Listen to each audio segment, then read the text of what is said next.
अब देखो जो सेकंड टर्म है और वो है एडजॉर्प्शन आइसोथर्म, अधिशोषण क्षमता। तो देखो यहाँ आइसोथर्म यूज हुआ, इसका मतलब है कि यहाँ पर टेम्परेचर कांस्टेंट रहेगा।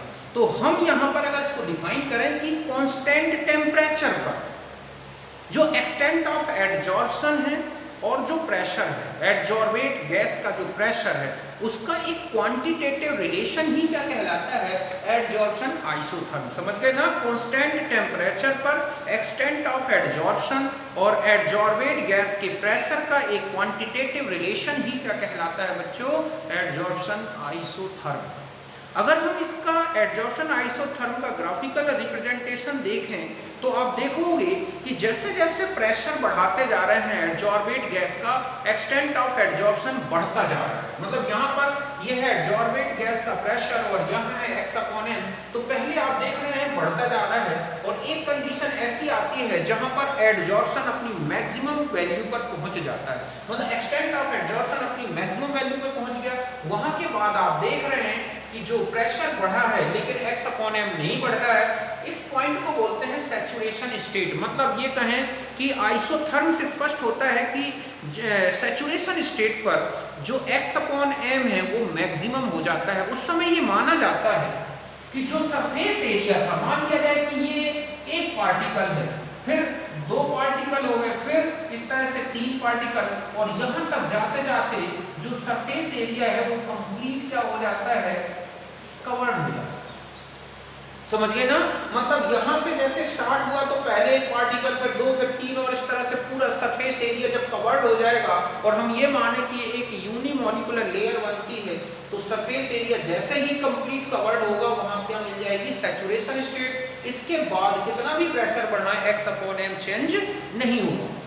अगर हम जरा सा भी कहें, देखो ये है कांस्टेंट टेम्परेचर पर, लेकिन अगर हम टेम्परेचर वेरिएशन कर दें तो इनका जो ग्राफ आएगा रहेगा सेम ऐसा ही। बस इतना ये है कि x/m जो है वो लो टेम्परेचर में तो मैक्सिमम यहाँ मिलेगा, मतलब हम कहें कि यहाँ कहीं सैचुरेशन पॉइंट आ रहा है, तो अगर और टेम्परेचर बढ़ा दोगे तो यहाँ कहीं आएगा उसका सैचुरेशन पॉइंट, और इसको और बढ़ा दें टेम्परेचर तो x/m यहाँ कहीं आएगा। इसका मतलब क्या है कि टेम्परेचर बढ़ाने से एक्सटेंट ऑफ एडजॉर्प्शन डिक्रीज होता है, मतलब कम प्रेशर, ठीक है, सेम प्रेशर पर जो सैचुरेशन स्टेट है उसमें कम हमें x/m मिलेगा।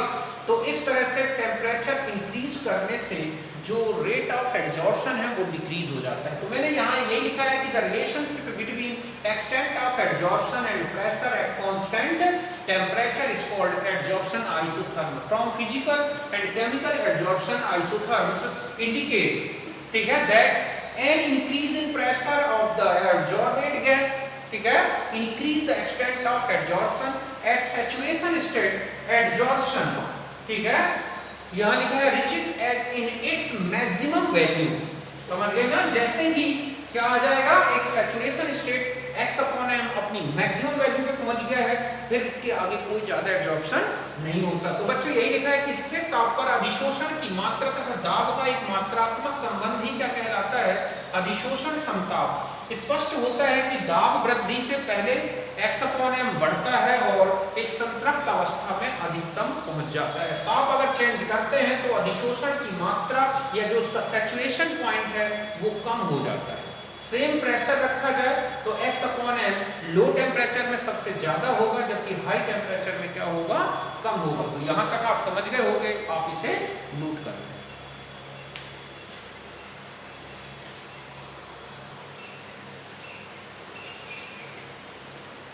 अब देखो एक होता है एडजॉर्प्शन आइसोबार, अधिशोषण समदाब। तो यहाँ पर समदाब मतलब दाब, यहाँ पर ये प्रेशर क्या है, कांस्टेंट रहेगा।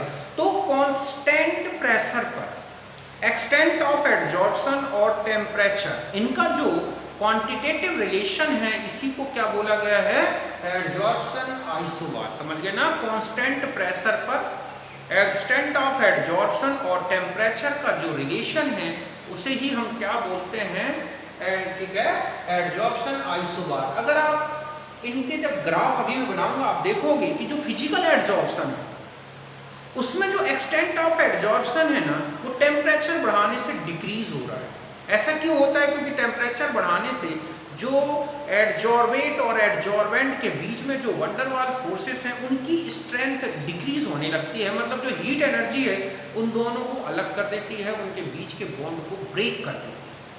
समझ गए ना? इसीलिए फिजिकल एडजॉर्प्शन में एक्सटेंट ऑफ एडजॉर्प्शन टेम्परेचर के साथ डिक्रीज होता है, जबकि केमिकल एडजॉर्प्शन में देखोगे पहले यूं चलेगा, बढ़ेगा एक्सटेंट ऑफ एडजॉर्प्शन और एक मैक्सिमम पॉइंट पर पहुंचेगा।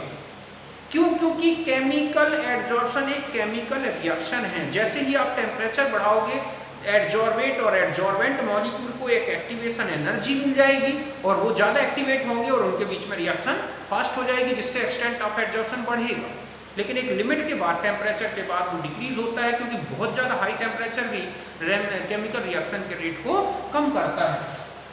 तो relationship between extent of adsorption and temperature at constant pressure is called adsorption isobar. स्थिर दाब पर अधिशोषण की मात्रा और ताप का संबंध क्या कहलाता है बच्चों? अधिशोषण समदाब। इसमें लिखा है कि फिजिकल एडजॉर्प्शन, ठीक है, physical adsorption isobar shows a decrease in x upon m as the temperature rises because heat energy decreases strength of van der Waals forces। मतलब है कि जैसे जैसे आप टेम्परेचर इंक्रीज करोगे x upon m डिक्रीज होता है। ऐसा इसलिए क्योंकि heat energy van der Waals forces को डिक्रीज करती है, उनकी स्ट्रेंथ को डिक्रीज कर देती है। फिजिकल एडजॉर्प्शन में आप देखोगे so increase x upon m in the beginning, पहले बढ़ता है, देन क्या होगा? ये decrease at the temperature rises, फिर उसके बाद ज्यादा टेम्परेचर इंक्रीज करोगे तो फिर डिक्रीज होता है। ऐसा क्यों? क्योंकि chemical adsorption is chemical reaction in which heat energy provide activation energy for adsorbate and adsorbent.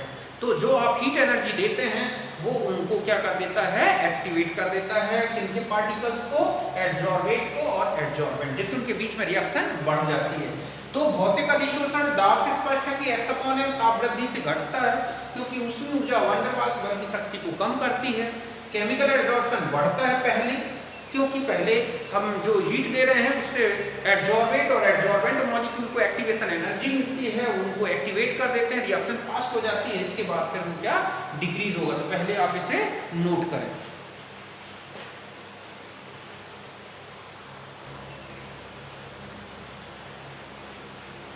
तो देखो ये है फिजिकल एडजॉर्प्शन। फिजिकल एडजॉर्प्शन में x upon m और टेम्परेचर के बीच में ग्राफ है तो इस तरह का आएगा, मतलब ये लगातार ही डिक्रीज होगा। जितना ज्यादा टेम्परेचर कर दोगे उतना ही कम x upon m हो जाएगा। क्यों होगा ऐसा? क्योंकि heat energy van der Waals forces को कम कर देगी। तो इस तरह का ग्राफ आएगा। यहाँ देख रहे हैं आप, पहले ही इंक्रीज हुआ है, x upon m temperature increase होने से इंक्रीज हो रहा है और मैक्सिमम पहुंच जाता है। क्यों? क्योंकि पहले दी गई हीट एनर्जी मॉलिक्यूल के एक्टिवेशन में यूज होती है और मॉलिक्यूल ज्यादा से ज्यादा एक्टिवेट होंगे तो मैक्सिमम एडजॉर्प्शन पहुंच जाएगा।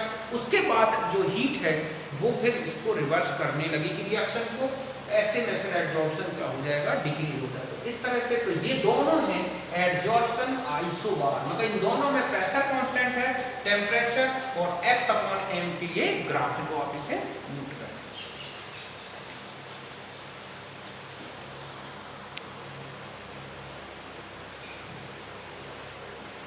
अब देखो एक होता है एडजॉर्प्शन आइसोस्टेयर्स, इसको बोलते हैं आइसोस्टेयर्स।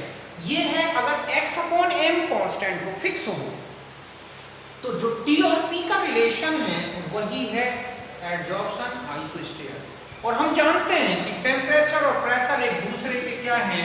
Directly proportional. अगर x upon m कांस्टेंट है तो जितना ज्यादा टेम्परेचर उतना ज्यादा प्रेशर होगा एडजॉर्बेट गैस का। मतलब अगर टेम्परेचर बढ़ा दोगे तो एडजॉर्बेट जो गैस है वो ज्यादा से ज्यादा सरफेस से बाहर आ जाएगी और वो क्या हो जाएगा? वहां पर प्रेशर हाई हो जाएगा। या प्रेशर ज्यादा टेम्परेचर प्रेशर रखोगे तो टेम्परेचर भी ज्यादा होगा। तो इस तरह से अगर हम यहाँ x upon m ले लें और यहाँ P, तो अगर हम ये कांस्टेंट कर देख रहे हैं आप कि यहाँ पर x upon m कांस्टेंट है, प्रेशर इंक्रीज हो रहा है। तो आप देख रहे हैं कि T1 पर प्रेशर है P1, T2 पर P2 और T3 पर, और आप देख रहे हैं कि P1 से बड़ा P2, P2 से P3, तो टेम्परेचर में भी T1 से बड़ा T2 और T2 से 3। तो इस तरह से हम कह सकते हैं टेम्परेचर और प्रेशर एक दूसरे के डायरेक्टली प्रोपोर्शनल होंगे यदि x upon m कांस्टेंट हो। तो पहले आप इसे बना दें।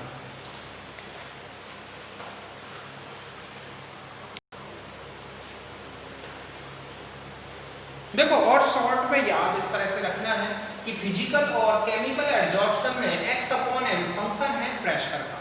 जब टेम्परेचर कांस्टेंट हो, मतलब जितना ज़्यादा प्रेशर उतना ज़्यादा हीट, ठीक है।